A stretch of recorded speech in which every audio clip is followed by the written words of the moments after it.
Hi, everybody. This is Jim Havlin.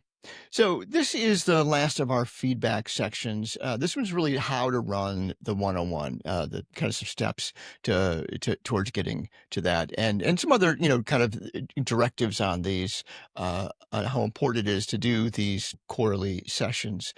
First of all, the reason that the ones in the past don't work, I want let's just understand why we put all this structure around this.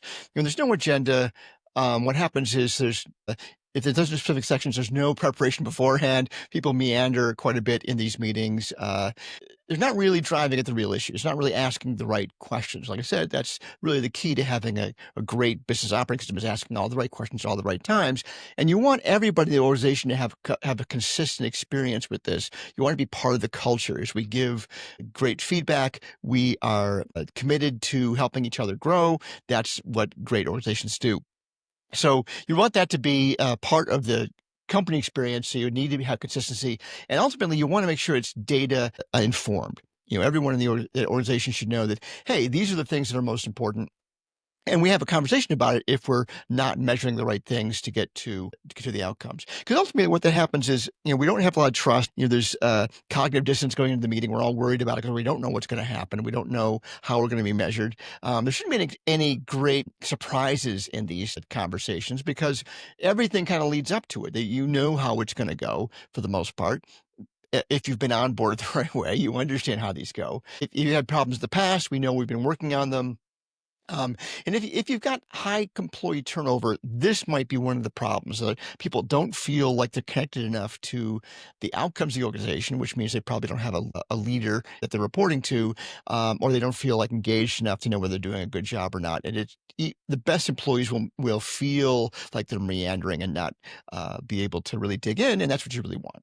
So there's two times where we specifically use this format that we've just talked about, where we're checking in on core values, we're checking on whether the roles, responsibilities are meeting expectations, and we turn this into agreements. And when we have all the data, we're viewing that and making sure it's all appropriate. First of all, during onboarding, actually, when you're interviewing people, you should give them a preview of what it's going to be like to work there, and part of that is getting feedback. So, hey, this is what you can do. Look to us for about clarity about your role and how you're doing. And this is actually part of the guidance on core values. How to apply core values is in the interview process. Say, hey, tell me about how, if I was watching you in your previous roles, is there a time you would have demonstrated this core value? So you want this to be no surprises, nothing coming out of left field. Go back through this format at 30-day mark, 60-day mark, and 90-day mark. So at each of those places, that way too that you're actually moving forward. If at 30 days this person is well below the bar on core values, you should just say that. It's like, listen, I think you're doing your work fine, but you're not really getting along with the team, and let's talk about why that is. You should address it. If it's just a matter of, hey, I don't feel comfortable, or I have some questions about that, or at least come up with an answer, because if they're not a good fit, it's better to find out in 30 days than to wait 90 days. So plan to have these conversations, same format, looking at all these things at 30, 60, and 90, and then they're ready. They're trained at that point to be good at these every quarter. And then this is the format for your quarterly and annual reviews. So each time, everyone should just know about it. Typically, at the end of rocks are turned in for the quarter. That's the time to start scheduling these things. And you'll see in the software, it really allows for that. So at the end of the quarter, you can, in one great big foul swoop, set up all these things, remind everybody they gotta fill out the forms, and by a certain day they have to schedule the meeting and come back in and have the meeting. And then you can run the meeting inside the software, looking at them side by side to see whether or not how things line up, and just talk about the differences. I mean, that's really the point. You want everyone to go through this experience and start having the conversations in this format to make sure they're doing a great job of giving feedback and receiving feedback, and then you'll deal with the outliers. And so how does this work? We've got a button here. We'll push this in a minute and go look at 90. But the feedback tool, you create the conversation. So once again, we're done with the quarterly. We checked in rocks. So now we have the rocks from the last 90 days. And you can tell the software, hey, I want to look at last quarter specifically. to it's a time period I want to review here. So you can tell it that. So you have the leader, a time frame, and a completion date for the reviews. You should have a standard within the organization how quickly this stuff happens, because we don't want to go too long. Remember that for feedback, we want to give it as close to our realization that the feedback is needed as possible. So rocks are turned in, just plan it up, put it on your schedule. Every year, every quarter, after the quarterly, you got to put some time in to give this feedback. It's part of that leadership and coaching you're supposed to be doing as a leader in the organization. And every one of your direct reports should also have that. Just plan on it. You're going to spend an hour working through this form, and then we're going to have an hour where we talk about it. And you can schedule all your direct reports all at the same time. And then you answer all the questions. Both sides do. You answer them independently, and you'll see when we go through this here, a live form, that there's actually additional questions in there. You can change those, but it prompts you for as many things as you want people prompted for, and you should set the expectation that there should be things in all these spots. And the people that report to you, when you give them feedback on being a leader and coach, you can tell them, hey, why didn't you really fill out this form? That's how they're judged at how they're doing as a leader. So both sides fill out the form, and then when it's time for that meeting to happen, that's when they can look at it together and see it side by side. Or you can print it out if you don't want to have computers around. If you just want to go sit somewhere, you can print it out and it shows you side by side, so you can compare results. So let's go over this. You can see here, this is the little icon down here.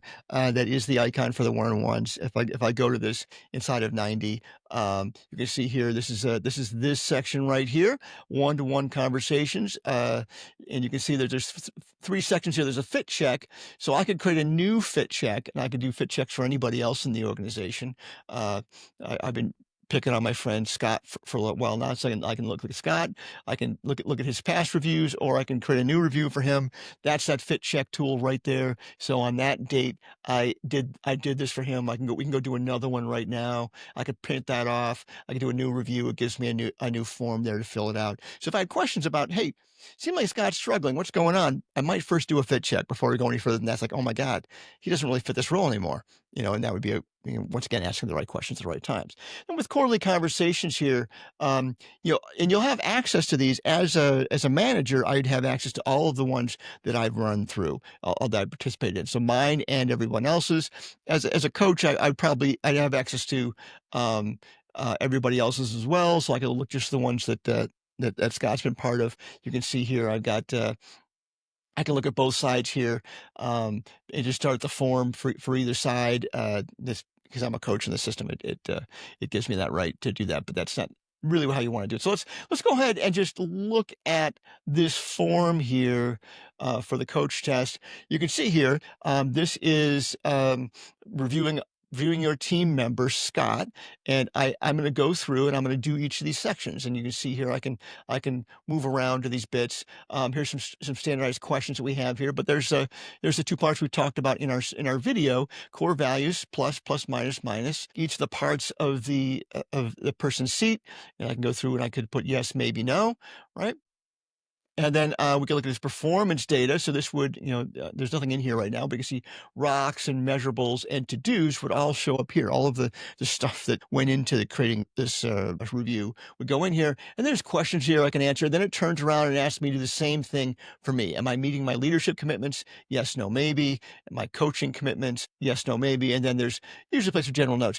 My suggestion is that you make it standard. You should have some notes. If there's anything but a 100% gold golden seal on this, you probably should have some notes. And even then, you could be congratulatory. Say that I think we have to work on getting you to the next level because you're just doing so good at this one. We don't want you to get bored. And by the way, you can attach other things. If there's work product you want to have here as an example of things that you've done. Or as a leader, there's some other things that went into this. This becomes part of your record in here as to how you were doing in that quarterly. And you want it to represent as reality as much as possible. So that's just, that's the thing. Don't half bake this. You want to make sure this is accurate, because this is also part of telling a story. If you have to exit somebody, this is be part of what you could submit as, hey, we gave them a, a strike or a pip on this day. And they could adhere its system of record. If you can't don't have time to finish, you can save for later. But once you're finished, it enters it in and it lets you know when both sides have completed it, and then it lets you schedule that meeting to go through it side by side. So that's basically the software part of this. And once again, all of these questions here all completely customizable. So if your HR has a different set of standards they want to face, they can broadcast that to everybody. So that's it. So we've got all of our standards for around giving feedback.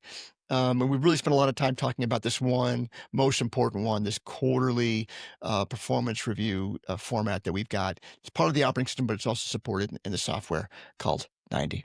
Thanks, everybody.